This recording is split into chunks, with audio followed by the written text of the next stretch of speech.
211 souls just simply vanished into the gray, churning violence of the wild coast. The SS Waratah, a luxury steamer launched in 1908 by the Blue Anchor Line, was marketed as an unsinkable marvel of British engineering. She was a massive ocean liner, designed for the opulence of the first class and the crushing silence of the ocean. Now, there's a paradox here. A vessel spanning more than 1.5 football fields in length just ceases to exist. Not a single piece of wreckage, no lifebuoy, not even a single body recovered. How does a ship of that scale vanish?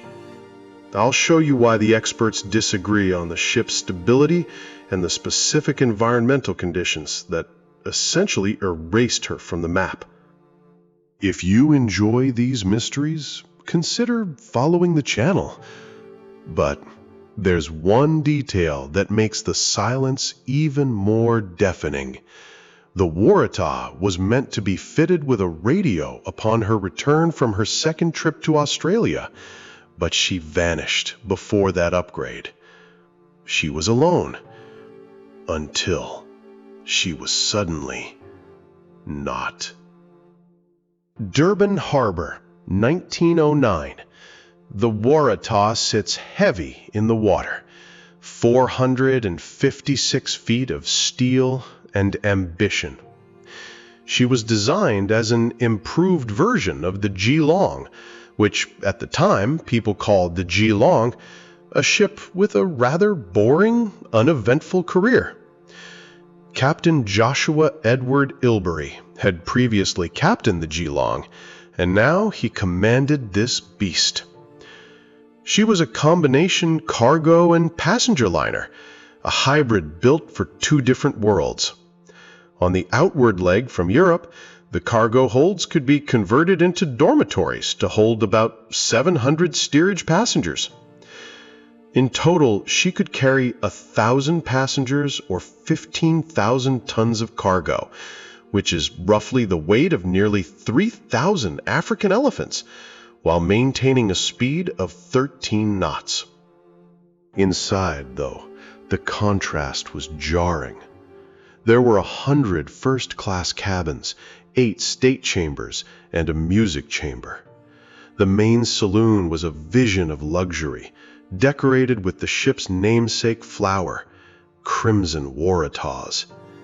But beneath that red velvet, the ship relied on cold, hard machinery. She carried Kirkcaldy's distilling apparatus, state-of-the-art desalination equipment capable of producing 25,000 liters of drinking water from the salt of the sea. Claude Sawyer was not a man prone to superstition. He was an experienced sea traveler and engineer who understood the physics of steel and buoyancy. But as the Waratah sat in Durban, something about the ship felt wrong.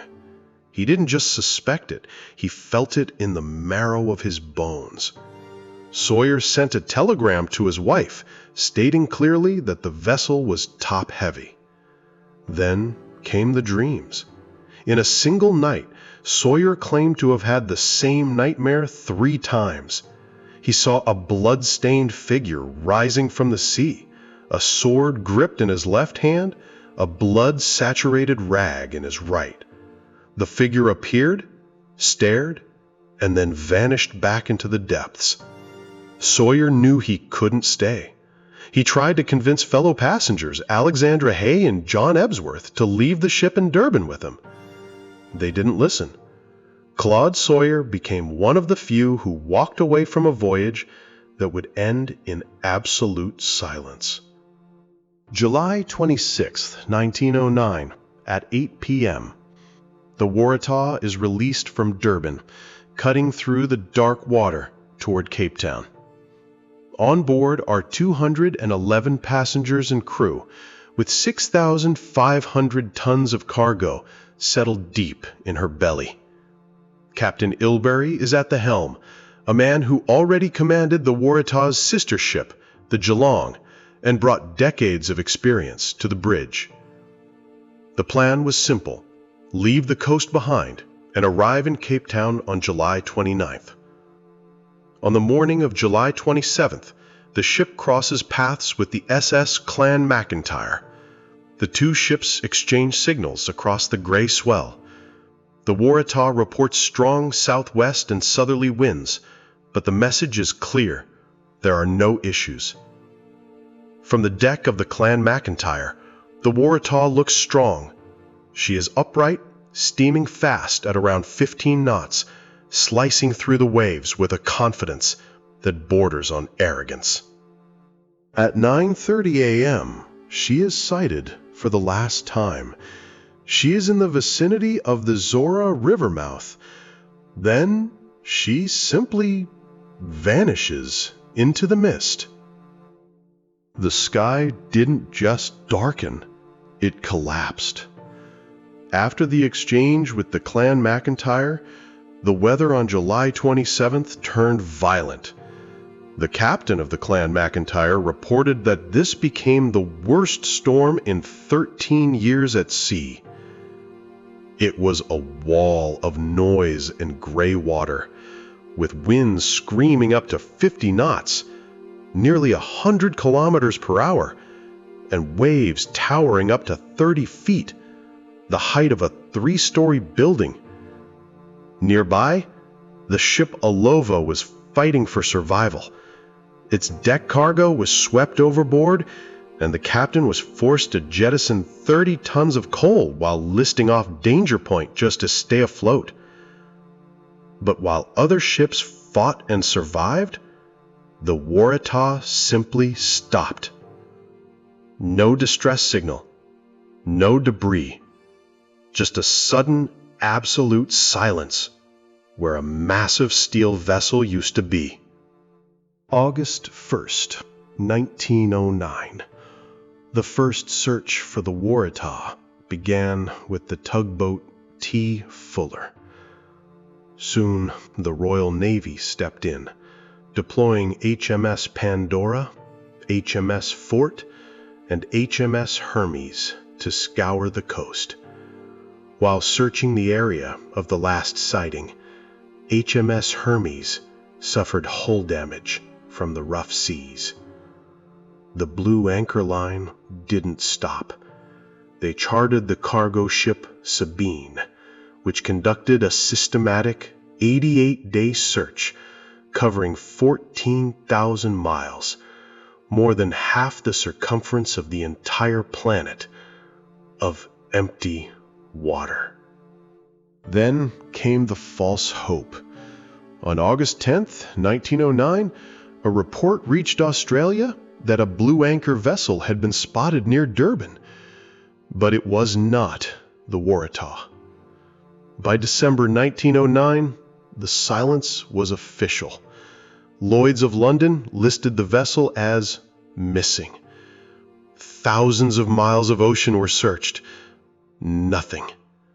No lifebuoy, no body, no oil slick. Just the gray, churning Atlantic.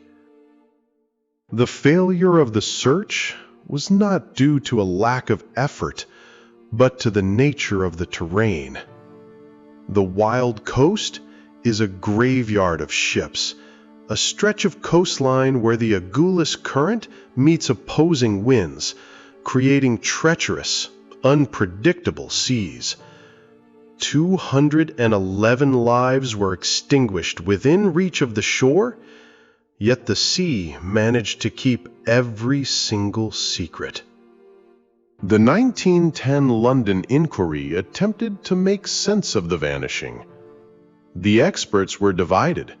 Some argued the ship was perfectly stable. Others, like Professor Bragg, disagreed. Bragg highlighted a critical observation. The vessel's metacentric height was too low. He noted that the ship displayed a sluggish recovery in the water, meaning that if she rolled, she would hesitate to return to an upright position. A ship with that kind of instability, caught in a massive storm, could potentially capsize if caught by a sufficiently large wave. The inquiry, however, heavily influenced by the ship's owners, ultimately cleared the Blue Anchor Line of negligence, blaming the sinking on freak weather conditions. The mystery rests on three primary theories. First, the rogue wave. Mariners in this region often speak of walls of water reaching heights that defy standard weather modeling, capable of overwhelming even the largest vessels. Second, the stability flaw. If the ship was indeed top-heavy, as Claude Sawyer feared, a sudden shift in weight or a sustained heavy roll could have caused her to turtle, flipping completely over in mere minutes. Third, the coal bunker fire. There were unconfirmed reports of smoke emanating from the cargo holds before she left port. If a fire had compromised the structural integrity of the bulkheads, a sudden explosion or structural collapse could have sent her to the bottom before anyone could signal for help.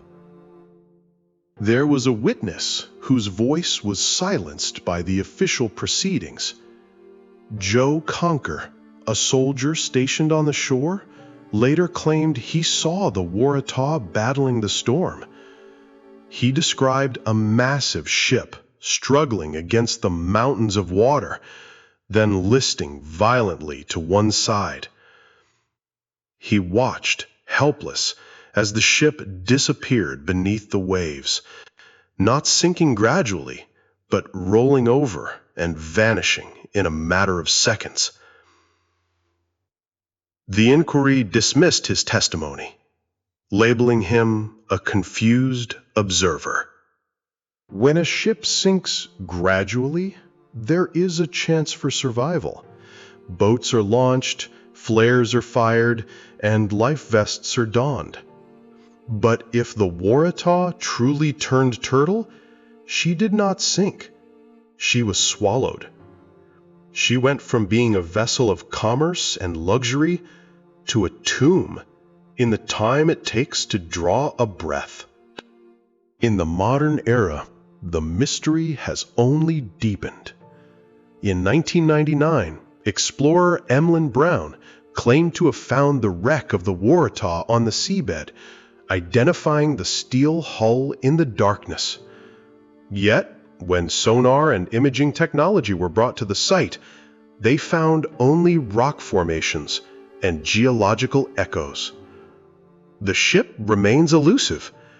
Every few years, a new sonar ping or a piece of debris washed up on the coast raises the hopes of historians and families, only for it to be identified as something else, a forgotten freighter from World War II, or a discarded shipping container. The SS Waratah sits somewhere in the dark, a steel ghost buried under layers of silt and salt.